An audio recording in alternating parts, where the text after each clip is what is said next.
Hello all, it's me again.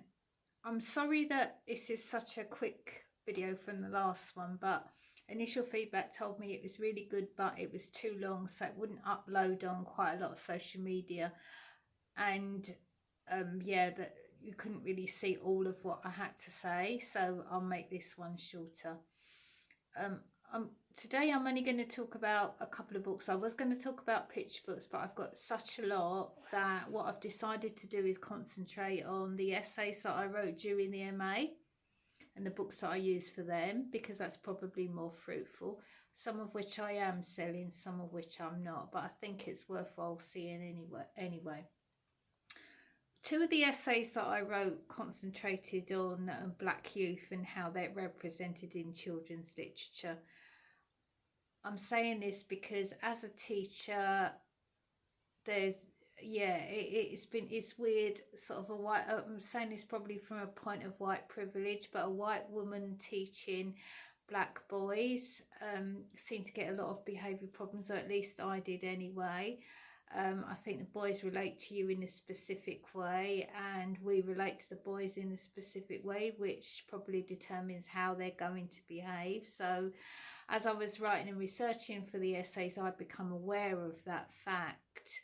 Like I said, again, that's coming from a white privilege viewpoint, which I feel really bad about, particularly in the last year where Black Lives Matter has become predominant. I thought it was really fruitful to talk about.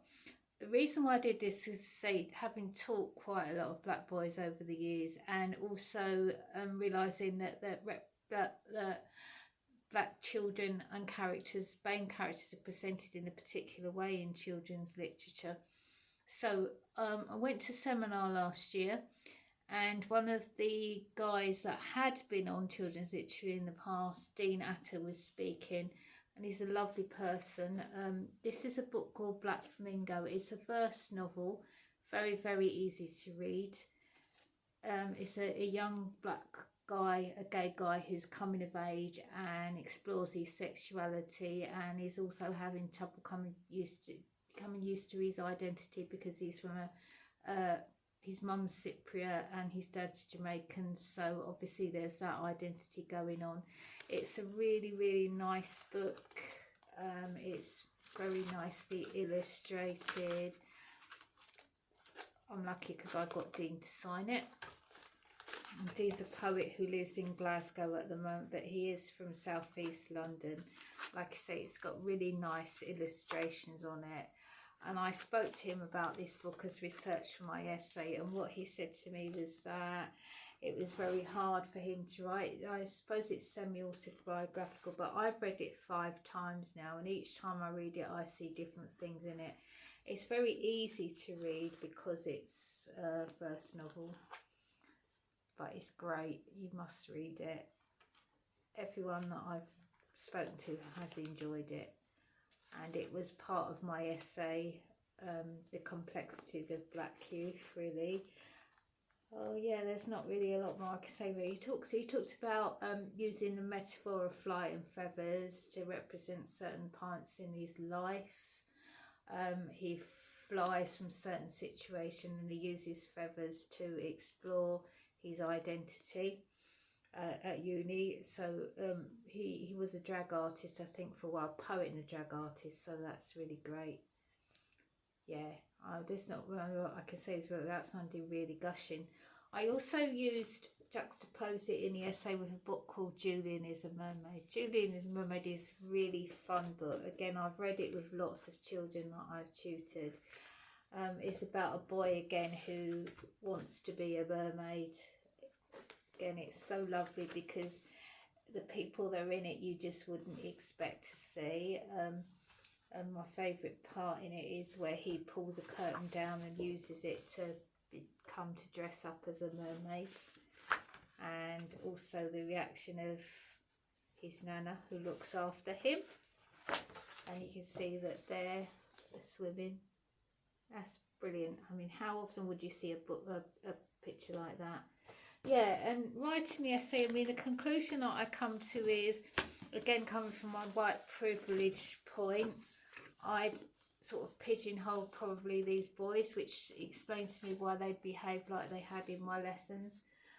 and lifestyles are complex. There's lots of things for them to us all to navigate now in the world outside. So yes, read both of them if you can, and together it's fabulous. Like I say, I spoke to you briefly the other day about the essay that I'd written on Ghost and Lou, the boys who join the running club. Ghost is about a boy who wants to be a basketball player, but he's always running. There's also Lou, which is about an albino boy who's the fastest runner in his club until Ghost comes along. They both come from different sorts of socio-economic backgrounds, so that's really good to read. Yeah, I like Lou because I work with a boy who's very similar to him at the moment. I like Ghost. Both completely different, but they're both in the same series. Like I said, there's 2 more in the series which I haven't got around to reading yet. Both written by Jason Reynolds, who's just been longlisted for the Carnegie Award. In that essay, I also looked at 2 books by Kwame Alexander, also both verse novels, about a basketball player and American football player. Now, it's interesting to see the differences in the background. These boys are both from a middle class background, parents who are professionals. These are not. These come from boys, these are more stereotypical, and boys who are involved in crime, either parents or themselves, and they're both worth a read anyway. Probably a slightly older age group than these ones here. Like I said, I cried when I wrote this essay. I also cried when I wrote this essay, but for a slightly different reason. I interviewed Dean, but it was via mail, so a lot of things that he said, he thought quite deeply about what he said to me, and it made me think a lot about my own practice and how I'd related to people. Like I say, I know I go on about it and I perhaps shouldn't, but yeah, so these are books that have been quite pivotal in my life in the last year, and I keep returning to them again and again. These I've read them twice, as I have crossover and booked. Julian is a Mermaid, obviously, because it's a pitch book. Goodness knows how many times I've looked at it, but they're fabulous. They really are. I know I say that from my seller point, but yeah.